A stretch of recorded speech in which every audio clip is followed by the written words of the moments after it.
Hello, everybody, and welcome back to the EMC podcast. My name is Deadmon5, and I will be your host this evening. Today's guest is ElfinPineapple. Elfin, how you doing, buddy? Oh, I wish there was more rain out here. Oh, is that bad? Oh, we tried to get some, but missed it by about 15 miles. I'm really depressed. Oh, yeah, because you live out in the desert, don't you?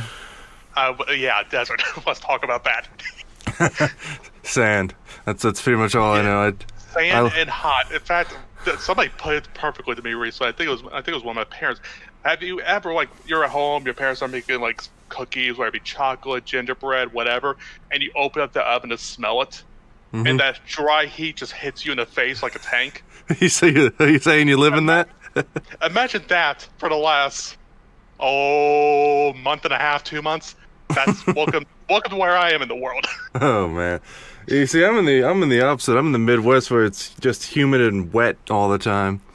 I don't get that. Yeah, I don't. I was about to say you get used to it, but you really don't. No. You do not get used to the fact that you never get out of the shower. Oh, man. So, let's just begin at the beginning, shall we? I saw your status the other day. You've been a moderator for 5 years, is that correct? Yes. And then you made senior staff 3 years ago? A little over 3 years ago, yes. So, how did you find EMC in the first place? It was actually... Let's go back a little bit further. I actually did not start on EMC with Minecraft. I picked up Minecraft, I think it was 2011. I forget. I picked it up, played a little bit, put it on the ground. It's like one of those computer games where you may play a little bit, then you get away from it for whatever reason, life gets in the way, that kind of thing. It sits on your hard drive forever, and then one day you just rediscover it randomly. Yeah, that was basically what happened to me. I picked up multiplayer Minecraft fairly quickly the second time around. This was in, I want to say, early to mid 2014. Actually, maybe further back. Could be 2013. I don't know. I lose track of time so easily these days with what's going on in the world. But got back on that, got onto an economy server. It wasn't EMC, it was a different one. Played it for about a year or so. Then things happened that I was not a big fan of. And some people I knew on there were not big fans of it either. So we basically got up and left because it was not going the direction that we liked. So it was bad. The server's gone. Let's put it that way. You can't get any worse than that. But a friend recommended that I check this EMC out. So I dropped in, took a look around, like, oh man, this is awesome. This is exactly what I want. And then some. I will tell you this much. There's nothing more delightful than realizing that Silk Touch exists. Yeah, I know, right? I know there are people who are going to hear this, and if I tell people that on the server, they'll be like, what? Silk Touch was banned. We did not see it. I did not play single-player Minecraft. I didn't even know it existed. I've been going mining for hours upon hours and never had. I wish I had something I could just pick up the blocks and carry it home. When I discovered it, I'm like, this is awesome. Why didn't I know about this before now? it just made my year. It made it so much more enjoyable. And Shulker Bots has come along and made it even better, but I digress. But that's basically the sum that I jumped on the EMC, and yeah. Yeah, it's really... know the rest of history. It's crazy because I didn't know that till, like I said, till I saw your status the other day. So you made staff like a month after I joined initially. Yeah, I ran the numbers back. It was somewhere around the ballpark of 220 days after I joined that I got staff. And I'm going to tell you this right now, I did not intend to join staff out the gate. When I came onto EMC, trying to time it, 2014, 2015. Yeah, I had just started graduate school, first semester, and I had already secured a graduate citizenship through the department, the political science department I was in, and I was tempted to grab another through, I forget what office it is. I think it was through public relations or something. I don't even know anymore. You could tell I didn't get it because I can't remember. But I didn't intend to apply to staff because I was trying to get that. I'm like, there's no way I could balance it, which, I mean, these days it's probably fairly easy because I'm capped at 20 hours, non-negotiable, collectively, so it shouldn't have been a problem. But that's hindsight for you. That fell through, unbeknownst to me. I found out. I actually was never told. I had to assume. Nobody said anything. I sent the application and never heard back. I'm like, okay. moving on. So I sent an app in. What is this? Late May, early June, somewhere ballpark, and I got the notification about 3 or 4 weeks later. Hey, come on board. I'm like, what? I thought there's a story behind it, but we may get to that, so I'll save that for later. Okay, so you're doing the moderator thing, and then you make senior staff. What did I say? 2 years ago. So you were a mod 3 years for ago. 3 years ago. That's right. Yeah, that's right. 3 years, and then because you were a mod for 2 prior. So what can you tell us is like the main difference from your end, anyway, between a regular moderator and a senior staff? Besides the fact that I get to give myself 10 million rupees whenever I want. Yeah. Besides that, and the fact that you break everything every other day. Oh, actually, But we'll get into that. it's easier to break stuff as senior staff. That's not to say. Oh yeah, I know. I've been done there that before. Big difference. We get. I don't want to disclose too much because we're really getting into the gray area here. In fact, it's kind of funny that I say that. We get a lot of the gray area stuff. The stuff that's not clear on paper usually is black and white. As a moderator, and you can probably relate to this, it's black and white typically. It's either you can do it or you can't do it. You don't see anything in the middle that often. Senior staff, we tend to really get into that quite a bit. We're dictating policy, we're figuring out policy, we're trying to figure out the best way to deal with stuff. It's figuring out that how black or how white we want to make something. And it comes up on a regular basis, so that's probably the real trick. Ultimately, staff as a whole make the policy, but usually in some capacities going through senior staff in some form at some point. So that's the biggest thing. That's what really attracted me after I became senior staff, because it was a policy end. It's like, I did not expect this. I expected new toys, new gadgets, new things, senior staff services. Oh man, I'll tell you, after I got senior staff, I spent a month trying to figure out world edit. I was on stage for hours. I'll tell you this much. You know this, obviously. On stage, we have a town. It's just like a typical SP. We have a town, we have a wild, we have a waste, roughly speaking. And I took over 4 residences in that town. I hijacked them. I did nothing but senior staff services for about 2 weeks straight. Because I had no familiarity with Word whatsoever. So that's a great way to learn, though. Really, yeah, trial by fire. Usually not the best idea. It usually works in my experience, but yeah, you and I don't have experience with World Edit. I've messed around with it and here and there, but it's a lot. It's a lot to take in. Yes, for sure. Until you're hashed and you misclick on one particular location, crash the server for an hour. Oh, really? Or you light TNT on fire in a fire floor as it's falling. Hey, that wasn't me. Okay, wait. That was me. That one was you. That was all me. Hash contributed quite a bit to that. Sure, pass the buck, right, don't you? Well, no, I'm already the fall guy. Daybreaker made sure of that. Oh, that was pretty great. Go check out Daybreaker's video. Shameless plug is shameless. Oh, please. It is fantastic.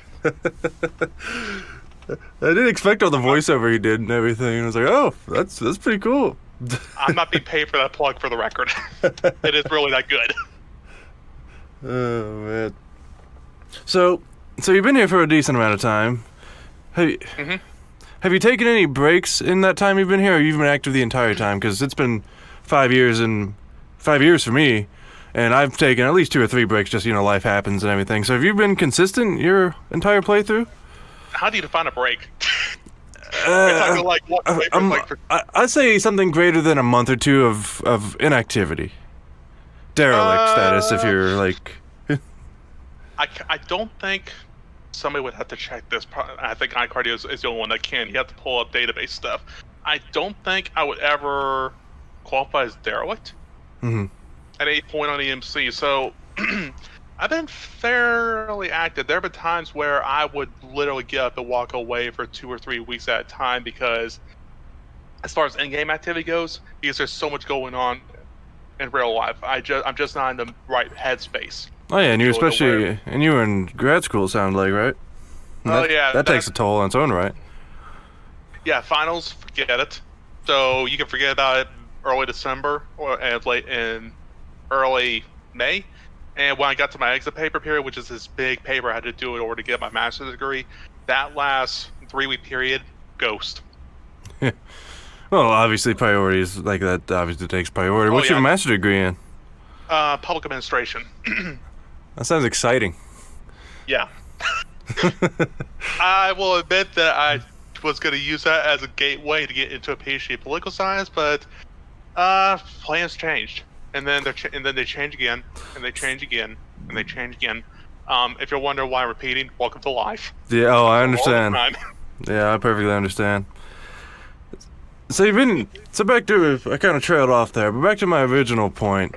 You've been here for 5 years. How have you seen, or at least you've been a moderator for 5 years. How long have you been here total? Since December 14, if memory serves. So 6 years. So okay. I'm coming up to 6 years. Yeah, if it was 14 December, yep.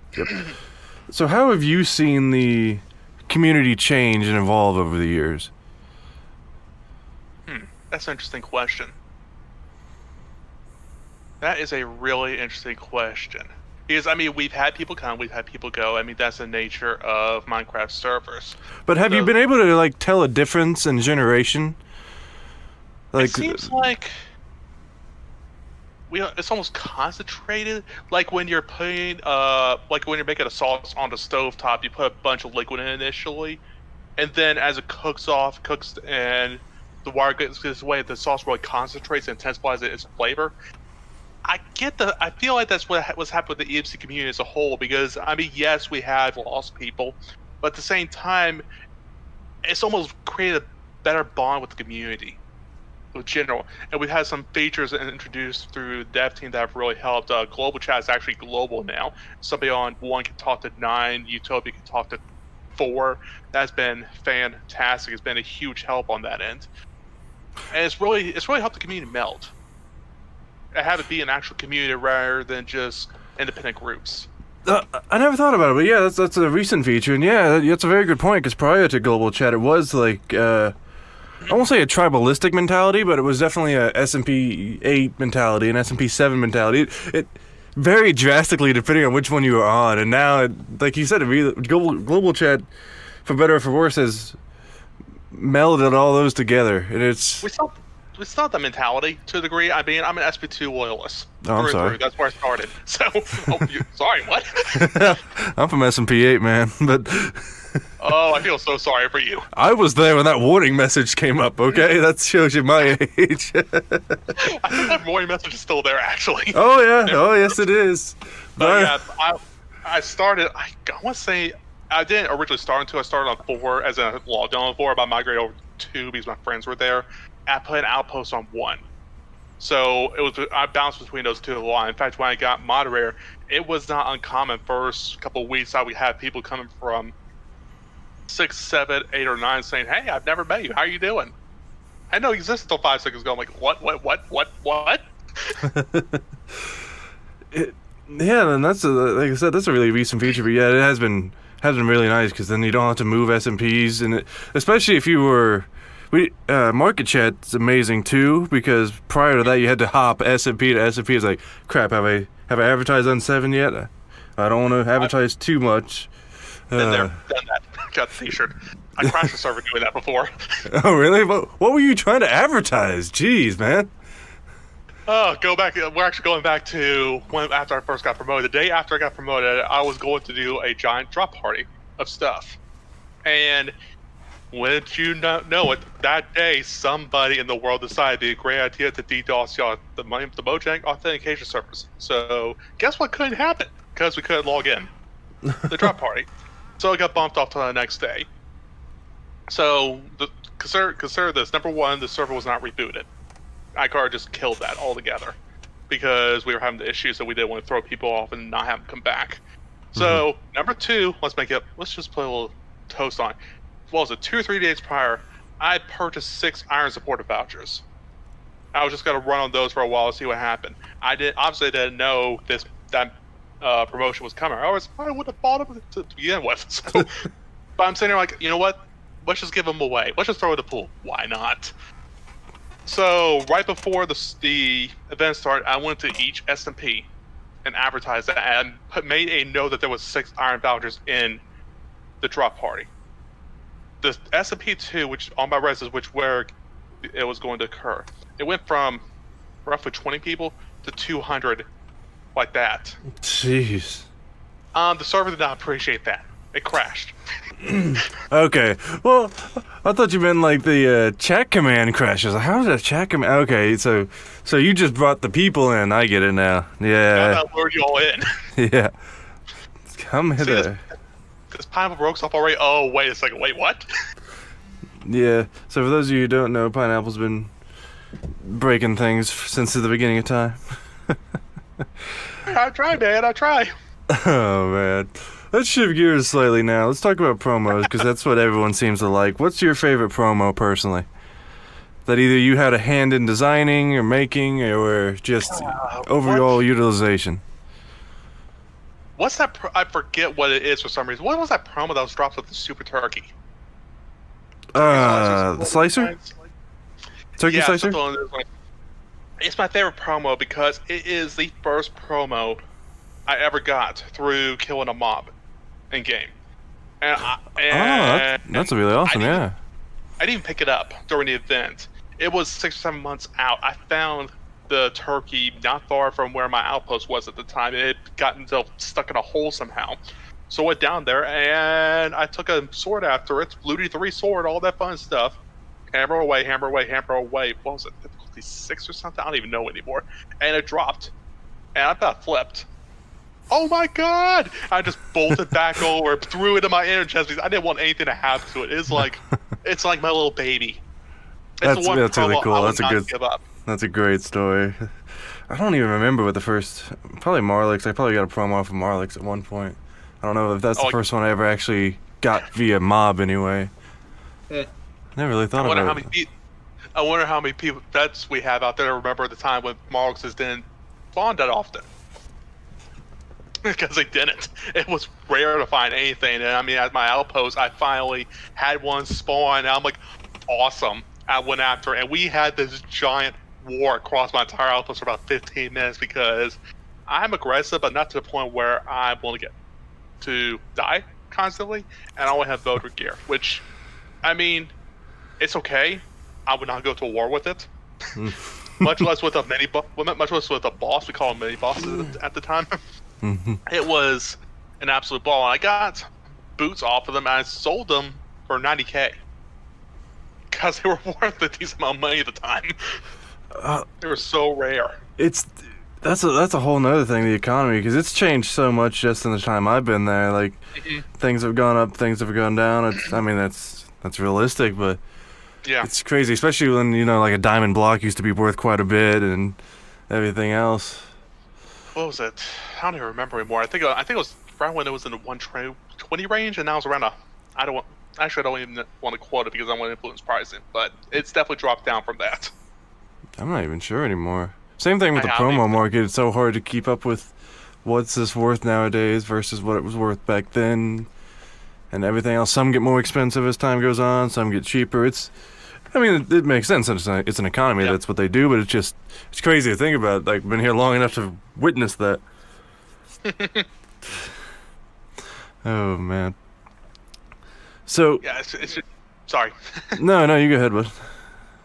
It's just fantastic seeing how it goes. I mean, Ore Buster, love the Ore Buster. I don't ever use it because I don't know what the next one's going to come from. They're so expensive. But that thing, it's one of those that really sticks out to my mind as like the pinnacle when it comes to promos. It's the one promo everybody goes after. I mean, what was it, Looty 4 on it? It's ridiculous. Someone calling it overpowered. Mm-hmm. And like you said, well, then it's so good, but when people get it, they don't want to use the dang things. I'm like, really? But when you look at those diamond ores that he punch away, you're like, you're holding your Looty 3 pick in one hand, you're holding Looty 4 in the other hand, and you're like, I want to keep this, I want to use this, but I don't want to break it because I can't repair it. You're simpler, but I won't get the loot. Mm-hmm. It's a double-edged sword with a lot of promos, because like, oh, these are really good, but do you want to keep them for, like, a lot of people collect them, and then if you want to get more than that, then maybe you could use those. That's what I typically try to do. I'm not a huge collector. I'm not either. That's the thing. Like, I have some I just have had just from just some like, claiming them over the years that have just sat in a chest. But like my hot hat, I don't really want to go and lose that because I love that. That's my favorite, just because it's a TNT block you wear in your head, obviously that's my shtick, right? So you and TNT and all that. yeah, buddy. Hey, you spawned more TNT in like 5 minutes than I did. Okay, I built more over the course of like 3 months, but I was gonna say, who filled up their reses full of it? Well, that took me like 3 months. Yeah, okay, I crashed the server one time. You crash the server like once every 3 days, so. Oh, you give me too much credit, dude. You give me way too much credit. Oh, man. So how has the interactions changed now that you've been seeing? Well, you've been seeing your stuff for a little while now. You've been moderator now. Mm-hmm. What's the difference between like the interaction for players for you, between moderator, senior staff, and just like a regular player? You definitely see a change from a regular player to a mod. Because you're in a position of authority at that point. You're in a position where that's respected by and large by the community. So when people come to you and ask a question, they expect a straight answer. They expect an honest answer. They expect that you're not going to pull their strings, among other things. So there's a respect that comes with it. Now, as far as moderators, senior staff, besides getting in-game requests for road edits or res edits, there really isn't that much of a difference between the two. As far as the interaction, as far as my end with players, not that much different. I obviously gonna have my hands in more pots by the nature of the role, so I may be interacting with players in different capacities than a moderator would, but overall there's not really that much of a difference between the two. That's a good thing though, because you didn't want you don't really want to be singled out just because of your role. But I do know what you mean, like the difference between a player and a moderator. Like, yeah, I mean, I'm not a player per se, more because I have op access and I got creative access. I can literally spawn and make anything I want within reason if it's doable. Give me OP. Oh man. But I mean, it doesn't mean that I don't exist as a human still, as an entity still. Wow, that's an interesting choice of words. But well, no, you make a very good point though, like because you're still a person, obviously. Yeah, I'm still there. I'm still having a party with people, sometimes at my expense, sometimes, unfortunately, at theirs when I crash a server. Yeah, most of the time at the server's expense. Like, for players or your expense, most of the time it's the server expense, especially. Oh, and when I troll with them occasionally. Oh, you mean Mob Arena? We can talk about that. Oh, not even that. I mean, I'll give you this for an example. I mean, this is... When you think of troll, when you think of going around turning blocks into cake, and then undoing it when the back is turned. Excuse me. I've done that. We've all done that. But at the same time, that's low level. I won't name this player, or just for privacy's sake, but I was at an outpost one time. Don't know who they are once they hear the story. But I was on an outpost one time. I don't even know why I was there, to be honest with you. I can't remember anymore. I was literally bored out of my mind. I had nothing to do at the time. This person was just off building something or digging something out. There was a musical I picked up at the time. I won't name the musical. And the thought came to my head to take the lyrics for one of their pinnacle songs and put it on signs and just start stacking it across a frozen river at their outpost. It took me 30 minutes to do this. I took the lyrics and put them on signs and stacked them through the outpost.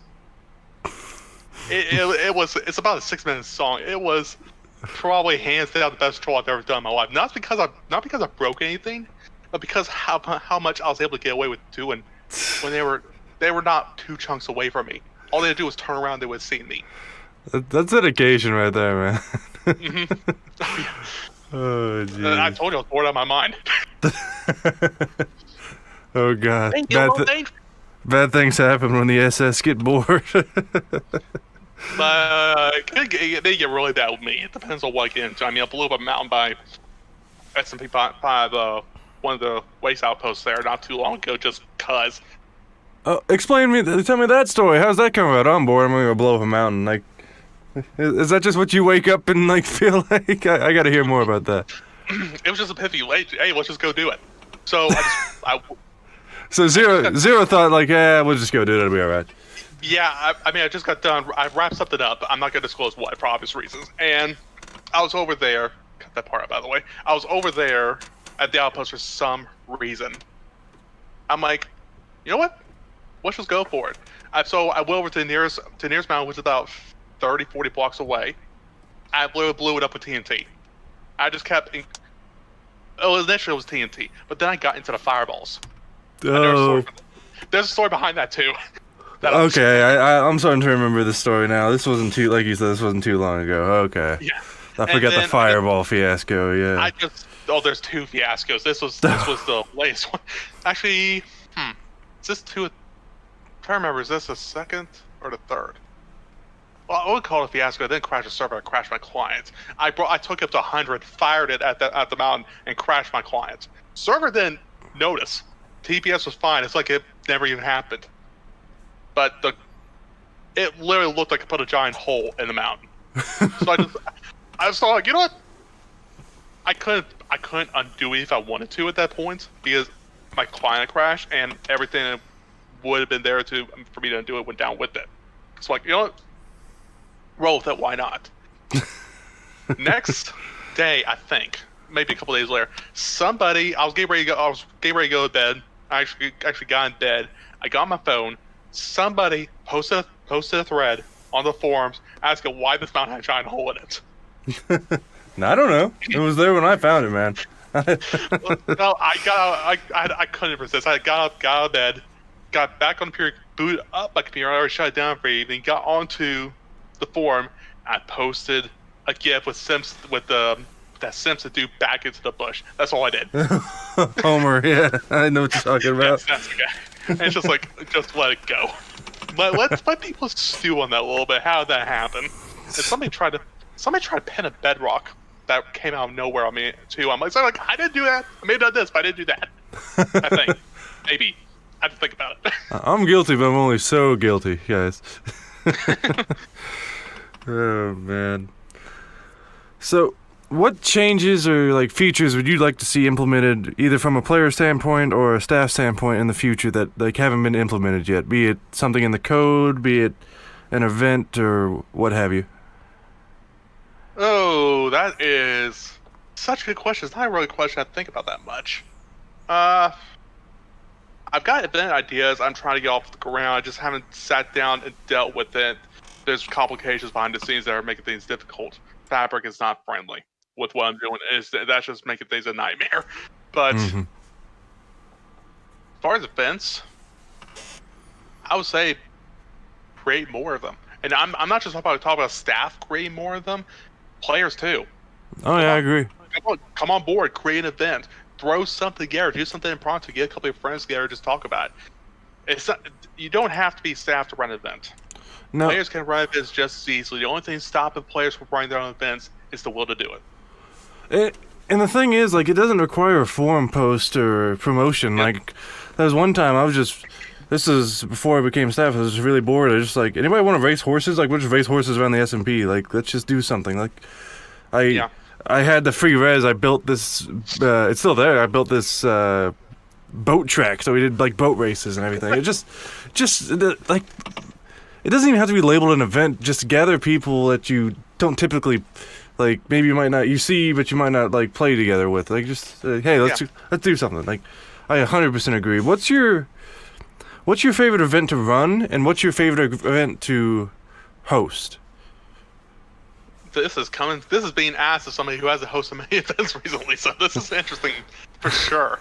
I will say is one of my favorite impromptu events I've ever done was the cake drop residence that I built on 7. I love that thing because I had designed that thing ground up, messed with all the cakes, that kind of stuff, try to get some ramp order. Basically, the concept behind it is you jump out of a sphere at the top of the residence, and you try to land a 2x2 block of water at the bottom of it. It's surrounded by lava, by the way. So I get you. You hit the lava, or you hit the iron blocks that surround the water. Back to the top you go. Have fun. You hit the 2x2, you win. well, when it closed because there was a prize at the time. I advertised that at 2:30 in the morning Eastern time because I was still on the East Coast at the time. We had, 25, 30 people show up, and we went for about an hour and a half doing nothing but jumping off a cliff. for all intents and purposes, we were jumping off cliffs. It was just crazy. David showed up to that. I think Chen showed up to that. I mean, it was a whole gauntlet of players, staff, senior staff, normal players, supporter players. Everybody was involved in that. This idea of doing events at 2:30 in the morning, it's not really something you hear that often. I think it's primarily because EMC staff, who do the majority of events, as well as most of the player base, is on U.S. time, and most people are asleep at 2:30 in the morning. Who can blame them? So, Yeah. I love impromptu events. I need to get better at it too. I used to do that all the time, but it's just like, hey, 10 minutes, like another sleep arena, let's go. Like, I just love that so much because it keeps people on their toes and it doesn't require promotion. It's just, hey guys, you want to do something? Yeah, let's do it. And I'll tell you what it took. All it took, there was no forum posts. There were after fact because there were plenty of screenshots go around. There was no prior notice, no nothing. It was one broadcast done by me through the system. Just one. That's all it took. Players could do the exact same thing through the community chats. Especially since we're global now. Yeah, that's the thing. Global chat is a godsend because now it's just, you don't have to hop SMPs. It's just, hey guys, you want to do something? Okay, cool. Oh yes, I love global chat. There are things that, I mean, it's a double-edged sword in a sense. Cause Oh yeah, I agree with that. On the moderator side, it became a flood, and at times it can be hard to keep up with. But the interaction I'm seeing that didn't exist previously is fantastic. There were multiple times where you may have somebody all by their lonesome on 4 or 5 or 6 or 8 or 1 or who knows where else. They're all by themselves. Before global chat became a thing, they're only talking to themselves for all intents and purposes until somebody showed up. With global chat being a thing, they could talk to other SMPs. It's almost like it's just one conglomerate server rather than just a bunch of individual servers. And it's going back to a previous point I made here. It's done so much to help the community become whole. It has. It's brought a lot of camaraderie. I 100% agree. Yeah. It's not that it wasn't whole to begin with. It just took a good thing and made it better. That's really what it did. And I love it because of that. I have no problem dealing with the double-edged swordness that comes along with it because the trade-off's worth it. Oh yeah, the pros vastly outweigh the cons. Like you said, the biggest con I'd say about it would just be it can be a little spammy sometimes because it's just everybody talking at once. It's like it's because it switched from like a classroom setting of like an SMP to an auditorium setting. So, but I love that because like you said, like it doesn't matter what SMP you're on anymore. You don't have to like hop over to say hi to somebody. You can just say hi now. Exactly. It's just so convenient. And I love it because of that. It's done that one change has done so much good for this community. I'm not trying to downgrade anything iCard Chicken or Craig or the Airedale was put in, but that one change has done so much good visibly. It is phenomenal seeing the difference. It is. It's like, what? Is this the same community that we saw 2 days ago? You guys were, but it's just when you introduced it, it's night and day. We saw so much more action. We saw so much more chat. We saw so much more communication. It was unbelievable. The difference it made. Yeah, like you said, it really did. It's crazy. Like it's probably. I can't wait for like a few years down the road to be like, oh, I remember back in my day when I had to switch servers to talk to somebody. I remember when Market Chat was not called Market Chat. I don't remember what it's called anymore. No, I digress. I don't know. Yeah, I don't even remember. And then you'd have to like switch to Market Chat even if it was just like you on the server. Well, if I don't want to report myself for using the wrong channel. Oh, that would have been all sorts of hilarious. Maybe not in a good way, maybe not in the way you intend, but it'd be hilarious. Oh man. Okay, so we'll wrap up soon, but I gotta know, like, if you could give an advice to a new player, or you think something like, pretty much what would that be? So you got somebody that just joined, they're not sure what they want to do. What would be your biggest piece of advice that you've learned over your time that would help them?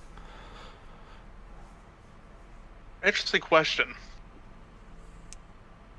That's a really interesting question because, I mean, there's really two things. Number one, latch onto the community.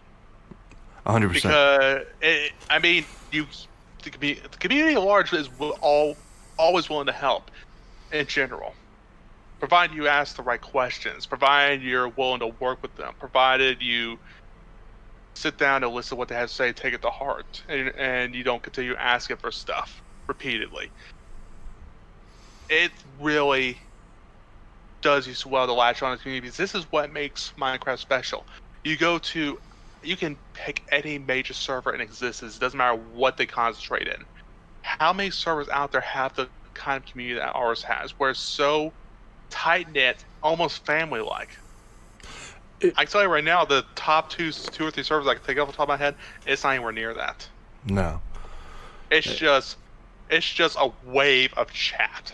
Mm-hmm. It's just waves and waves and waves. That's basically community. There really isn't one. With little to no moderation most of the time, too. I know what you mean. Assuming that it's even moderated to begin with. Yeah, if it's moderated at all. Yeah, that's always a question mark in some cases. But number one, latch on the community, read the wiki, read the rules, get on the forums, latch, and just do whatever you can to latch onto it. They are an amazing help. They're the reason I stuck around. Oh yeah. I mean, I'll tell you a story. Day I joined, there was somebody who went crazy in town chat. They spammed, etc., etc., etc. Old moderator, not really old, but you know what I mean. Ubercore, some of you may know him. He was already on top of the situation.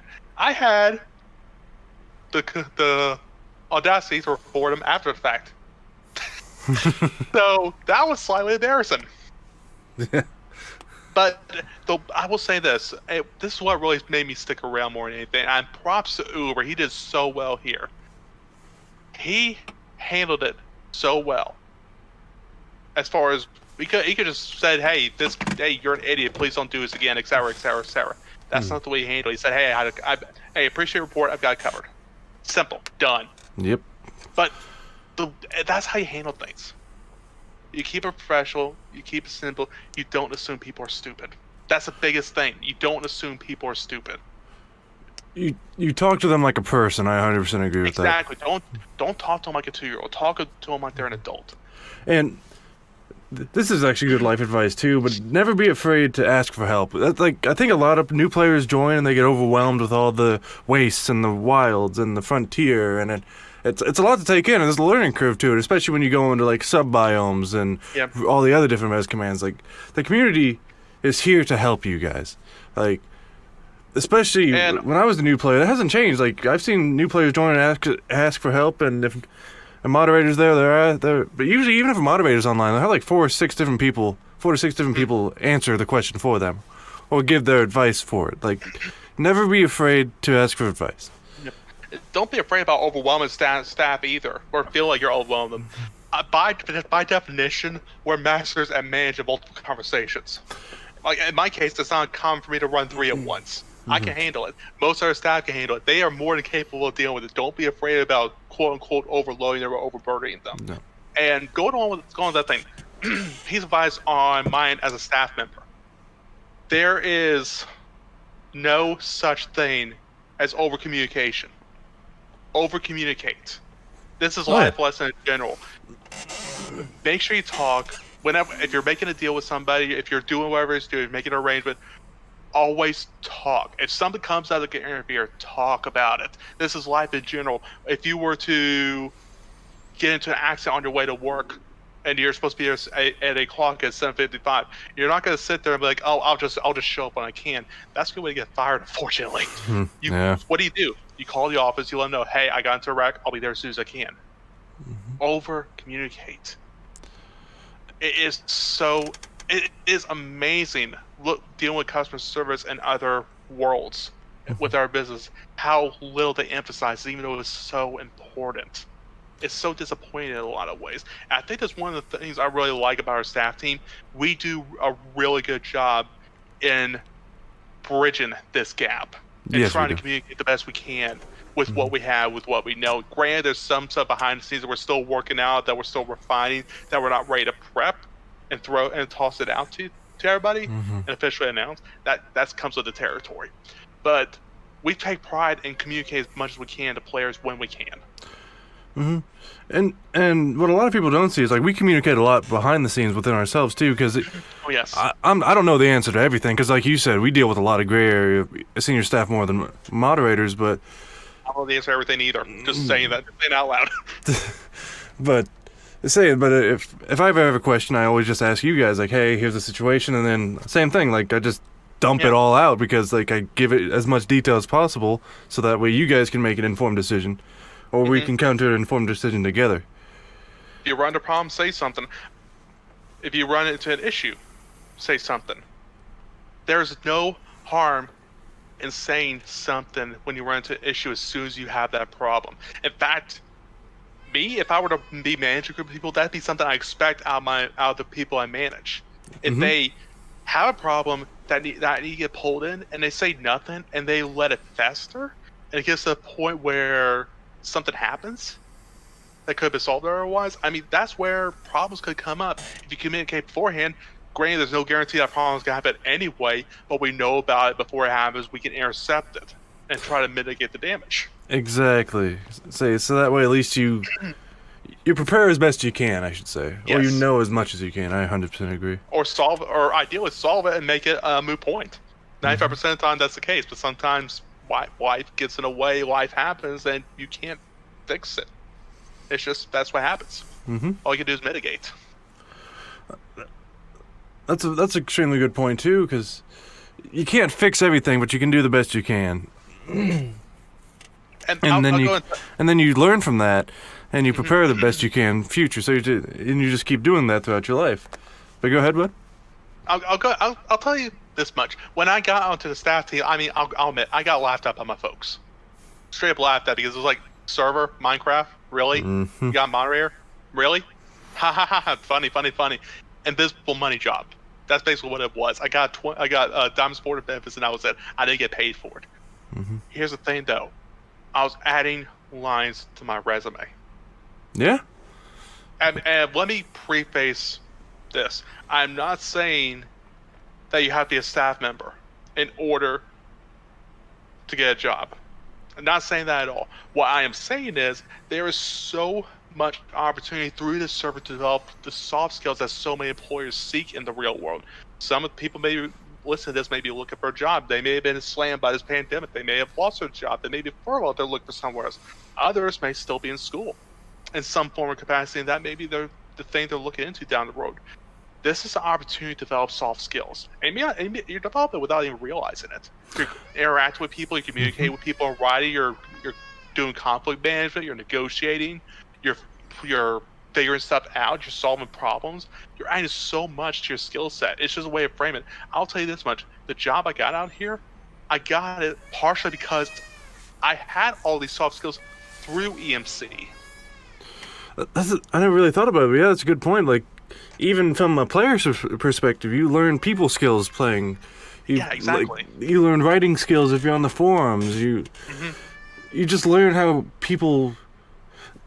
Minecraft as a whole, and especially EMC, has done a really good job of branching out to all communities. And so you get people from all walks of life. And once you learn to deal with all walks of life, it's... Like you said, it's a huge benefit going forward. Even if you don't think about it now, you will later. And I never really thought about it, but yeah, that's a good point. So how many skills are you really getting and not even knowing just through Minecraft? It's just crazy to think about, really. I can outline, I won't do it here, obviously, but I can sit down and probably outline 7 to 10 skills employers are actively looking for that you do on Minecraft on a regular basis. Easy. Yeah. Possibly more. I just named off a few of them about 2 or 3 minutes ago. And you do it every day without even knowing it. Yeah, that's crazy. All right. Final thing. This is not Job Talk podcast for the record. I just throw that out there. Oh, I understand. I understand it completely. I meant to ask because at the beginning I just forgot about it till now. How did you come up with that username? I meant to ask you upon like the initial few minutes, and I'm looking up. I'm like, I've never asked him that before. I really want to know where that comes from. It's such a weird username, isn't it? And to make it even weirder, there used to be a 0 at the end. I was after I joined staff, iCar, a company, talked me into getting rid of it. And that's the only change I've ever made to my username, my primary username. I got an alt around somewhere that's had a couple changes, but I digress. Trying to remember when actually 2013-ish. I had an Xbox Live account, completely unaffiliated name, and I couldn't come up with a name. So I had Xbox Live. There was a feature in there where it would spit out random usernames. So you're like, here's an idea. Do you like it? If so, hit this button. If not, we'll roll this again.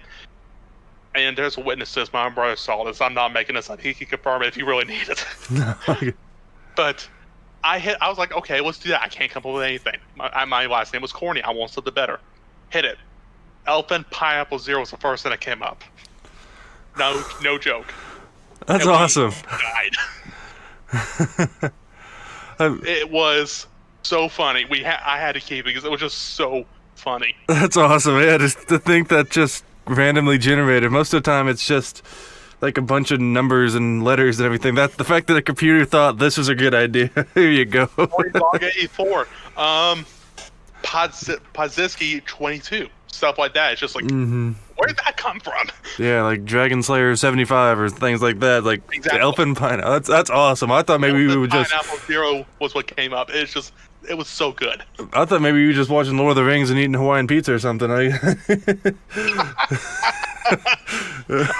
am anti-Hawaiian pizza. I'm anti-pineapple in general. Oh, really? That's even better then. Eating pineapple is. Here's the problem. Eating pineapple is committing genocide against my people and it needs to be banned. Simple. I'll start a riot over. Oh, okay, I got you. That's the way it needs to be. Oh, man. Alrighty, bud. I really appreciate you taking time out of your day to talk to us this afternoon. No problem. Anytime. Have a good day, boss. Oh, you too. Appreciate it. Alright, everybody. That has been this week's installment of the EMC Podcast. Let me know who you'd like to see and what questions or topics you would like to see covered. Have a good day.